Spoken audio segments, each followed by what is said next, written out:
Please put your hands together for the next speaker, Toastmaster Rashmita. Round of applause, please.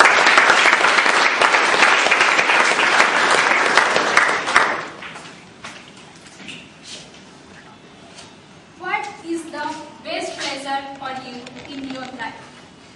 Toastmaster Madhu?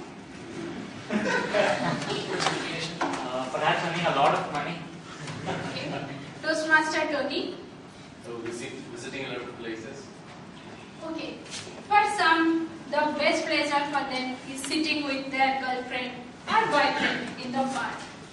Or for some, sitting with their friends with beer bottle in hand. Some of the life's best pleasure has no price tag on it, just like a good night's sleep.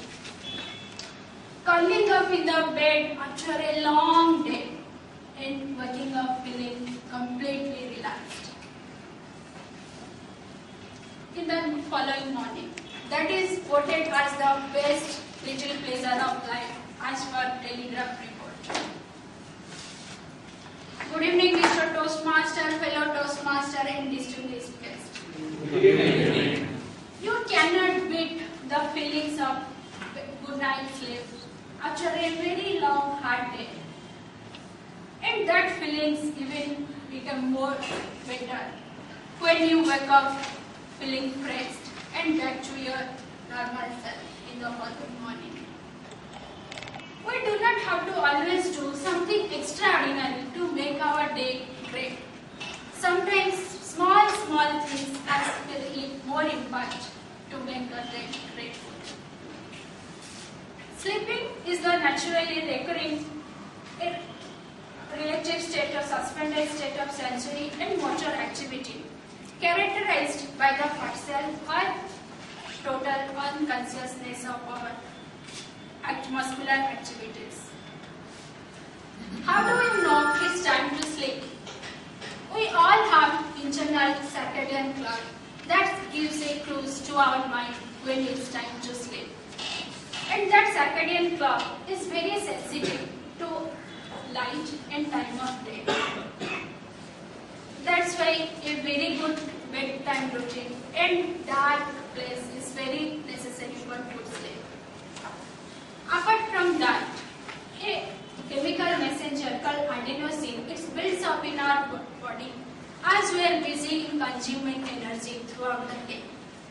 The more the adenosine deposits in our mind, the sleepier we will. And when that adenosine combined with the circadian clock, it sends a powerful message of sleepiness to our body. Mainly, the sleeping is divided as two types, that is the REM sleep and non-REM sleep. REM sleep, that is the rapid eye movement. During this stage, the eye moves under the eyelid back and forth continuously. So it's called as the rapid eye movement. And it's the most active dreaming stage. And the non-REM sleep has 4 different stages of deep and deep sleep. Do we all know our sleep cycle has different stages? The typical good night sleep is follow this pattern. Stage 1, that is the drowsiness. It lasts for 5 to 10 minutes. And during this, the eye moves slowly under the eyelids. All activities is gradually slowed down. And we can easily awake any time. Then stage 2, that is the light sleep. During this stage, our eye movements down, our body temperature gradually decreases, and all heartbeat, all muscular activities slow down. Then it's followed by stage 3 and stage 4 of deeper and deeper sleep. During this stage, you can't easily awake, and if you are out, we can't sleep again. It's very difficult to sleep immediately. During this stage, the brain undergoes a vacation as its need to restore the energy we expand during the daytime in working hours. Then all the blood circulation towards the brain, it gradually decreases and it redirects itself towards the muscles. And research even found that our immune system starts functioning during deep sleep. After 70 to 90 minutes of deep sleep, we enter into the REM sleep, that is the active dreaming stage. This stage, we have around 3 to 4 episodes of REM sleep per night. And this stage is associated with great emotions and redirect memories. During this stage, our heartbeat increases. Our breathing rate becomes very irregular and shallow. The blood pressure decreases. Typical human beings need different amount of sleep depending on the situation and circumstance. A newly born baby needs around 16 hours of deep sleep per day. And child from 6 months to age of 3, they need around 10 to 14 hours of deep sleep. And for the children from age of 6 to age of 12, they need around 9 to 10 hours of sleep. And for the teenager, it's very difficult to get the required amount of sleep.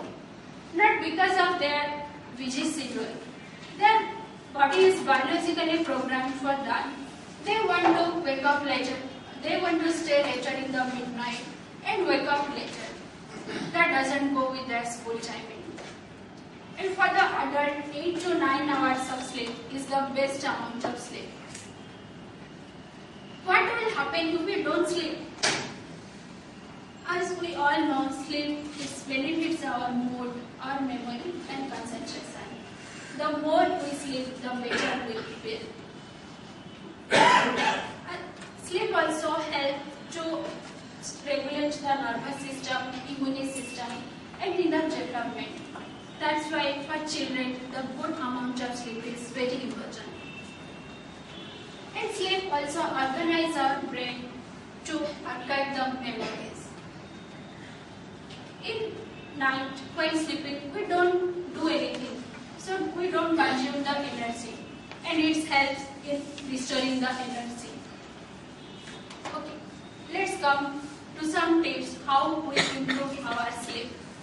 Do regular exercise. Exercise makes our body tired and relax so that we get easily good amount of sleep easily. And don't take coffee after 4 p.m. Avoid other stimulants like cigarette also. And try to avoid alcohol just before sleeping or right before bedtime. And try to make a very good bedtime and wake up time even in weekend.